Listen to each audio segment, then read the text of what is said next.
नमस्कार दोस्तों। कहते हैं कि ये जब्र भी देखा है तारीख की नजरों ने। ये जब्र भी देखा है तारीख की नजरों ने। लम्हों ने खता की थी, सदियों ने सजा पाई।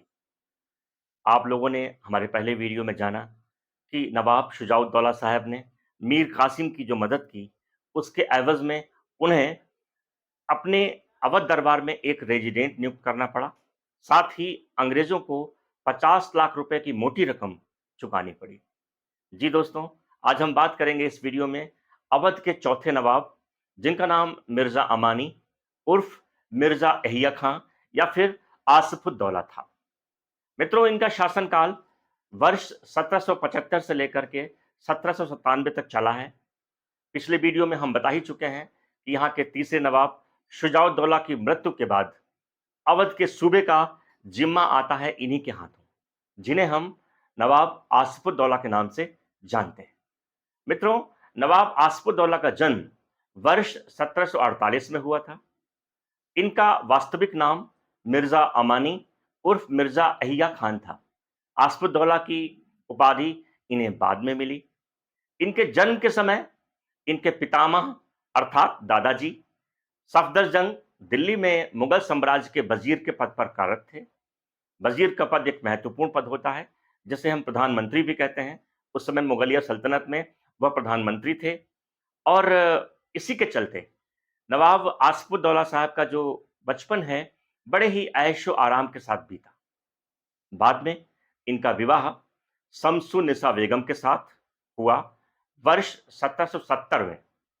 उसके बाद शम्सुन्निसा बेगम की माँ और दादी दोनों लोग दिल्ली से आकर के फैजाबाद में रहने लगी। इन्हीं के साथ आपको बताना है मित्रों कि मुगलिया सल्तनत में पहले भी महत्वपूर्ण पदों का निर्वहन करने के बाद नवाब आसिफुद्दौला को अवध की सल्तनत, अवध की गद्दी दी तो जाती है, लेकिन ये अवध की गद्दी अब उतनी सहज और आसान नहीं रह गई थी। वजह ये थी कि अभी अवध की गद्दी में, या कहिए कि यहाँ के नवाबों के पीछे एक ऐसा बेताल लग गया था, जिसे बेताल पच्चीसी कहें तो कोई अतिशयोक्ति नहीं होगी। वो बेताल पच्चीसी कौन था? जो विक्रम की पीठ पर लद चुका था बक्सर की संधि के बाद।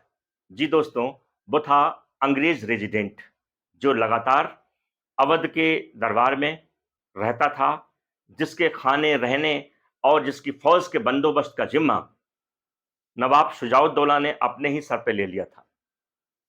अतः चौथे नवाब आसिफुद्दौला के सामने भी एक बड़ी चुनौती आई और उन्हें भी वो पहले से चली आ रही आफत को आगे कंटिन्यू करना पड़ा।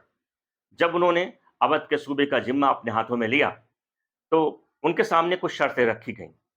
वो शर्तें वर्ष 1775 में फैजाबाद संधि के नाम से जानी जाती हैं।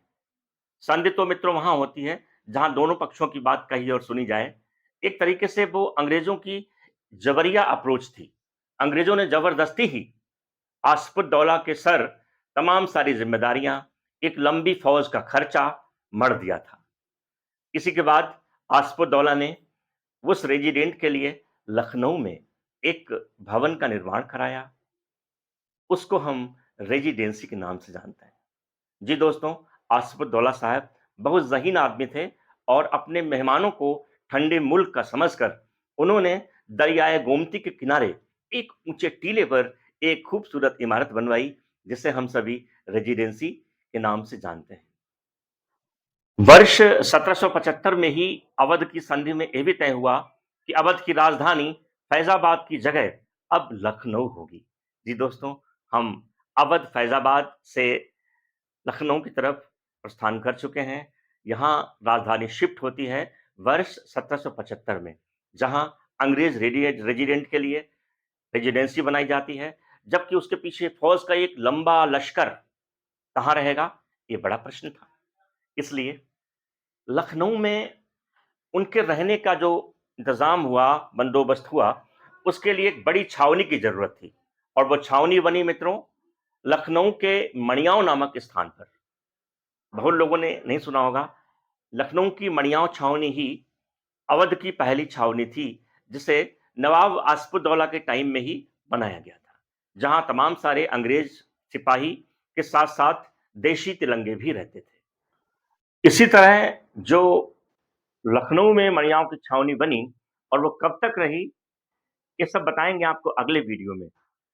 इस लखनऊ की मणियाओं छावनी के रूप में अगर हम देखें तो आज भी मणियाओं के बगल में पलटन छावनी नाम का मोहल्ला है। उसके बाद उस छावनी का क्या हुआ, अफसर कहाँ चले गए, सब कुछ बताएंगे वीडियोस के अगले क्रम में इसी चैनल लखनऊ अदंत पर। लेकिन दोस्तों एक बात तो कहनी है कि नवाब शुजाउद्दौला चले थे बंगाल बचाने के लिए और बंगला नहीं बचा पाए।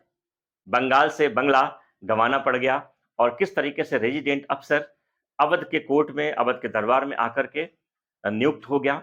उसके बाद आसिफुद्दौला साहब को ही उसे झेलना पड़ा और अंग्रेजों की फूट डालो राज करो की नीति ने ये करिश्मा दिखाया कि यही नवाब आसिफुद्दौला को इतना समझाया गया कि वो फाइनली अपने ही परिवार के लोगों पर हमला करने के लिए राजी हो गए। बताएंगे आपको अगली वीडियो में बहुत ही महत्वपूर्ण जानकारियां जो लखनऊ, फैजाबाद, अवध और तमाम सारे क्षेत्रों से जुड़ी होंगी। क्या कुछ हुआ उसके आगे हमारे यूट्यूब चैनल लखनऊ दंत फन पर। अगर आपने अभी सब्सक्राइब नहीं किया तो कर लीजिए और बगल में लगे नोटिफिकेशन बेल को दबा दीजिए। और मित्रों, अगर आपको हमारे वीडियो अच्छे लगते हो तो नीचे कमेंट करना कतई मत भूलिए। तब तक के लिए जय हिंद, जय भारत।